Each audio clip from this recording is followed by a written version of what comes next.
Hello, my demon horde. Demonic 13 here with the third episode in our Stanley All of Parable his playthrough. co-workers were gone. What could it mean? Stanley decided to go to the meeting room. Perhaps he had simply missed a memo. No matter how hard Stanley looked, he couldn't find a trace of his co-workers. Oh man, no matter how hard I look, I cannot find a trace of my coworkers. I should probably go to that meeting. I don't know what I'm doing. I should probably go to that meeting room.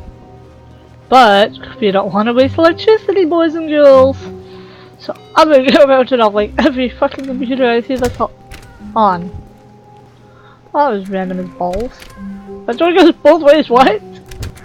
What? Doors don't do that. Like, legitimately, doors do not do that. I hate Mondays.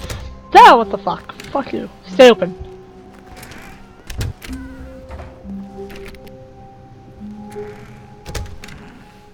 I want that hallway to feel inadequate.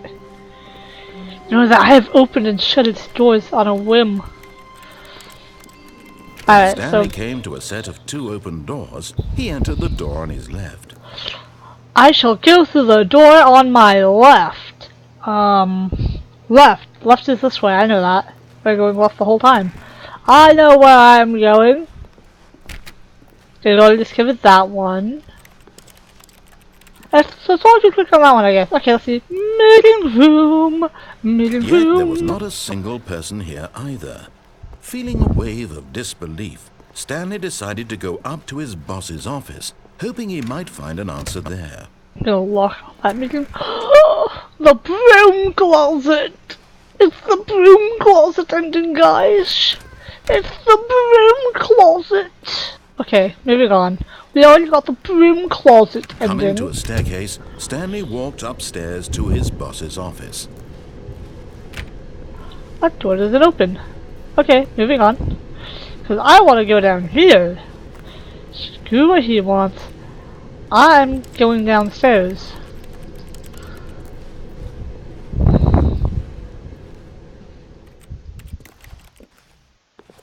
But Stanley just couldn't do it. He considered the possibility of facing his boss. Admitting he had left his post during work hours, he might be fired for that. And in such a competitive economy, why had he taken that risk? All because he believed everyone had vanished? His boss would think he was crazy. And then something occurred to Stanley. Maybe, he thought to himself, maybe I am crazy. All of my co-workers blinking mysteriously out of existence in a single moment for no reason at all? None of it made any logical sense. And as Stanley pondered this, he began to make other strange observations. For example, why couldn't he see his feet when he looked down? Why did doors close automatically behind him wherever he went? And for that matter, these rooms were starting to look pretty familiar. Were they simply repeating? No, Stanley said to himself, this is all too strange. This can't be real. And at last, he came to the conclusion that had been on the tip of his tongue. He just hadn't found the words for it. I'm dreaming, he yelled. This is all a dream. Oh, Is that what we're going with? I'm dreaming. Felt to have finally found an answer, an explanation. His co-workers weren't actually gone. 1, 2, He B, wasn't 4. going to lose his job. He wasn't crazy after all. And he thought to himself, I suppose I'll wake up soon. I'll have to go back to my boring real-life job pushing buttons. I may as well enjoy this while I'm still lucid. So, he imagined himself flying and began to gently float above the ground. Then he imagined himself soaring through space on a magical starfield, and it too appeared. It was so much fun, and Stanley marveled that he had still not woken up. How was he remaining so lucid? And then perhaps the strangest question of them all entered Stanley's head. One he was amazed he hadn't asked himself sooner. Why is there a voice in my head dictating everything that I'm doing and thinking? Now the voice was describing itself being considered by Stanley, who found it particularly strange. I'm dreaming about a voice describing me, thinking about how it's describing my thoughts, he thought. And while he thought it all very odd, and wondered if this voice spoke to all people in their dreams, what happened this way? The truth was that, of course, this was not a dream. How could it be? Was Stanley simply deceiving himself? Believing that if he's asleep, he doesn't have to take Found it. responsibility for himself? Go see it. Stanley is as awake right now as he's ever been in his life. Now, hearing the voice speak these words was quite a shock to Stanley. I'm so shocked. He knew for certain, beyond a doubt, that this was in fact a dream. Did the voice not see him float and make the magical stars just a moment ago? How else would the voice explain all that? This voice was a part of himself too. Surely, if he could just... He would prove it. He would prove that he was in control, that this was a dream. So he closed his eyes gently, and he invited himself to wake up. He felt the cool weight of the blanket on his skin. Oh my god, this is so cool. The press of the mattress on his back. The fresh air of a world outside this one. Let me wake up, he thought to himself. I'm Come on, through wake with up, this wake up. dream. I wish it to be over. Let me go back to my job. Let me continue pushing the buttons. Please, it's all I want. I want my apartment, and my wife, and my job. All I want is my life exactly the way it's always been. No. My life is normal. I am normal. I didn't escape fast Everything enough. will be fine. I am okay. We're crazy. Oh, what the fuck? Okay, good. I'm so I was gonna be so PO'd. Stanley began screaming. Please, someone, wake me up. My name is Stanley. I have a boss. I have an office. I am real. Please, just someone tell me I am real. I must be real. I must be. Can anyone hear my voice? Who am I? Who am I? And everything went black. But I was enjoying the walk, thank you. Thank you, narrator, for This killing is me. the story What's of a the issue? woman named Mariella. What? What? Mariella woke up on a day like any other. She arose, dressed, gathered her belongings, and walked to her place of work.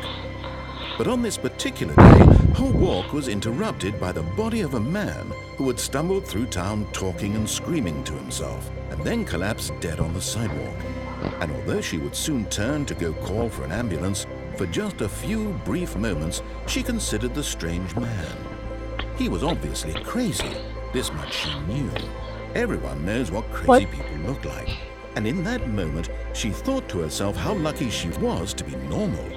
I am sane. I am in control of my mind. I know what is real and what isn't.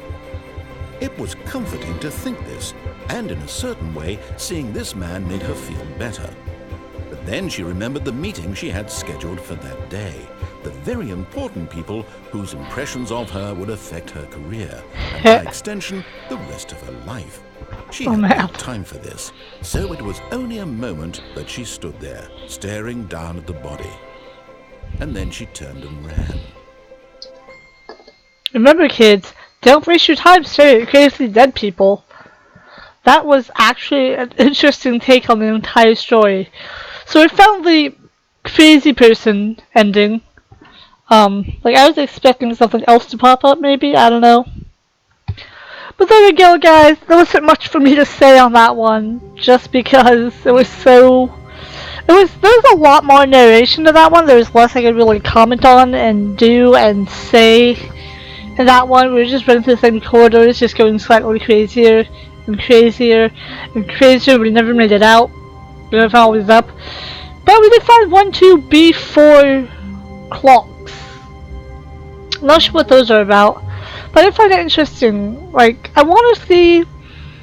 What do you guys think? Like, what do you think all that meant? Why was it 1, 2, 3? Do you think it's actually because that path led us down to Crazy Town, or just give me your guys' impressions? Maybe they stood for floors, but then wouldn't there have been 1, 2, 3, 4 still? Who we care about the time of the basement? No one goes to the basement.